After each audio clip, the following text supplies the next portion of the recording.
Iran has just launched multiple ballistic missiles at Iraqi bases housing US troops. Now, this sentence alone is going to surprise you. This has awakened me from my slumber, and now I am dedicated to making videos again. Now, this has been just reported just hours ago, so I'm getting it right off the pan. Now, reportedly, Iran has sent multiple ballistic missiles, the Fateh 6 110s, on this southern Iraqi base called An al-Assad. Now, Iran has also claimed responsibility for a northern Iraqi base at Erbil being attacked as well by missiles. Tens of missiles had been fired at both of these facilities, and both of these attacks as well caused no casualties whatsoever, despite 6 confirmed strikes on the al-Assad base. Now, this has caused a US scramble of fighters F-15Es from Irklan Air Base in Turkey, while the Iranians have been deploying the F-5s from Desful and F-14s from Tabriz right now. In fact, you can pretty much become a historian and a contemporary geopolitical analyst right now just by using Twitter. Look at this, Trump just deployed a flag of the United States, bam boom, assassination of Qasem Soleimani. I will have a video on him later.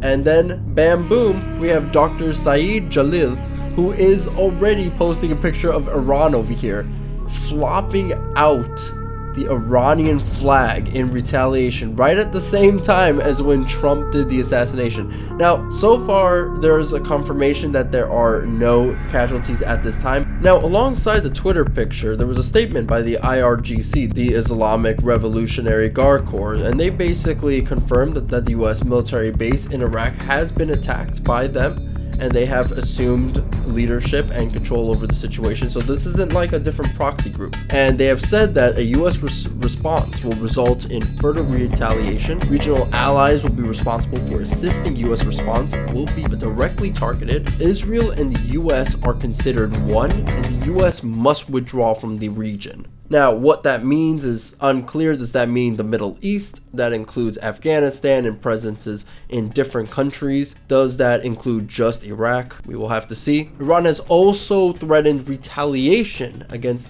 any country that helps out the US forces in launching an attack on Iran, citing missile shower retaliation. Basically put, a lot of the different sources that I'm getting right now is coming directly from Twitter, actually. And you can see right here that some of these people like Ali Aruza are NBC Tehran officials over there reporting the story as it happens. Now, Iran has said that if there is no response to this attack, then they will just back off and stop attacking. And there's reports of, again, 0 US casualties. America will make a statement in the morning. That is what Trump has said. So we will have to see overnight how this deploys. But we're seeing already Iranian jet fighters in Iraqi airbase. Now, there's a lot of speculation to these words that they're using as well that the Iranians have made.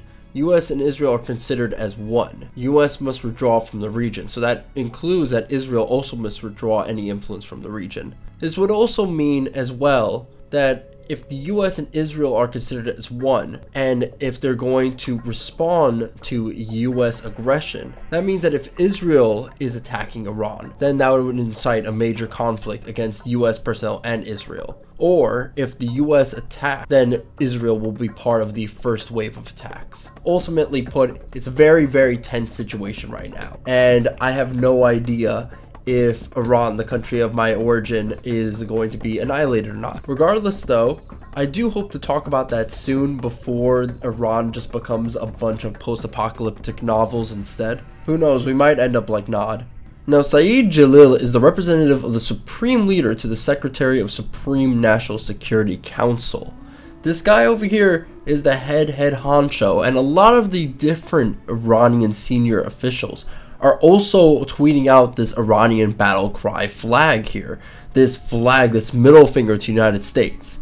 Because there are no casualties, it looks like as though there is, again, no need for the US to follow up and attack after. Now, on January 4th, Trump has stated that because of the Iran's response to the initial Qasem Soleimani's assassination, which I will go over in detail, he would go on to say that Iran even thinking about targeting certain USA assets as revenge for ridding the world of their terrorist leader who has just killed an American, badly wounded many others, blah blah blah blah blah, killed hundreds of Iranian protesters, already attacking our embassy, preparing for hits on different locations.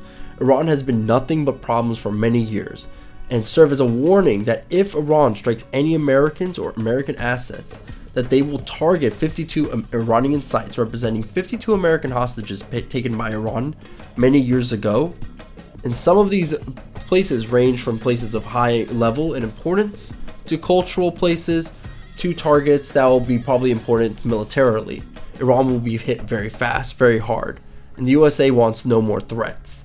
So the fact that Iran has already sent out missiles at this US airbase, does that itself count as escalation that will lead to these 52 different sites being targeted?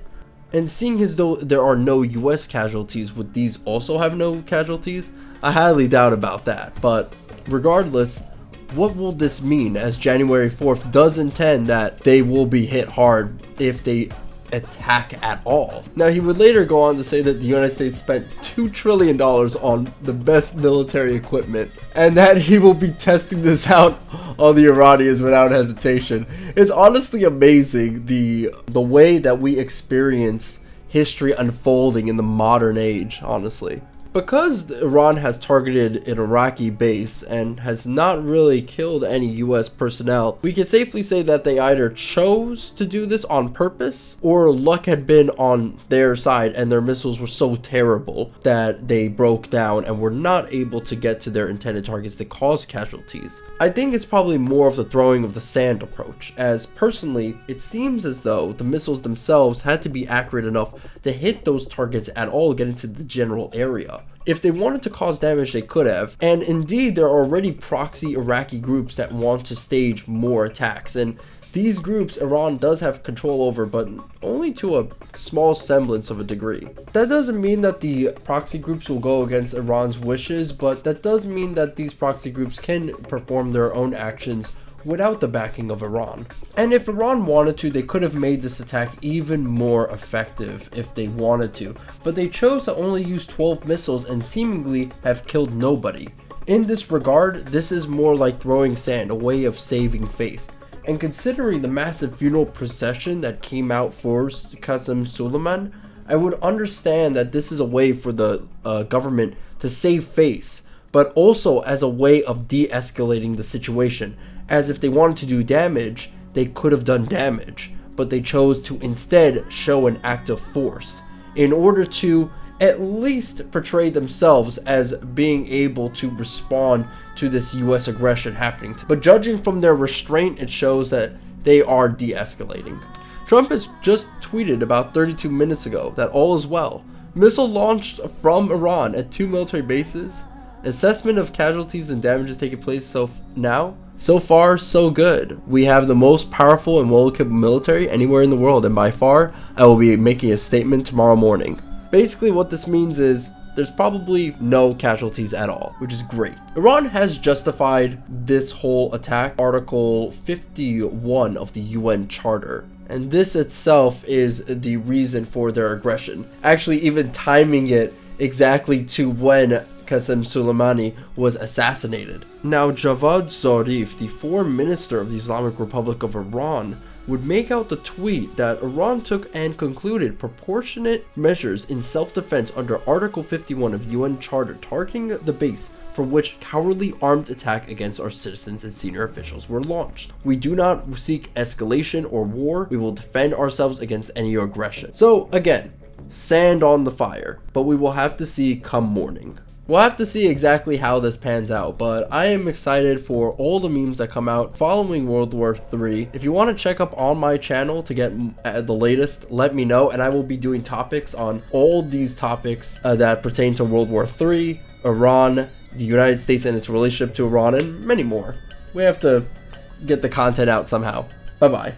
میدونستی ننه سربازی بده مرخصیش کمه ننه چرا منو زاییدی تو که دهنم آگاهیدی میدونستی ننه بزرگ میشم سربازی میرم چرا دادی تو شیرم نذاشتی من بمیرم سربازم و سربازی برام یه مشت خاکه همه دار و ندارم فقط یک دل پاکه سرباز تو هر گلیم پاره شب را سر میاره کلافر پامرغی واسش فرقی نداره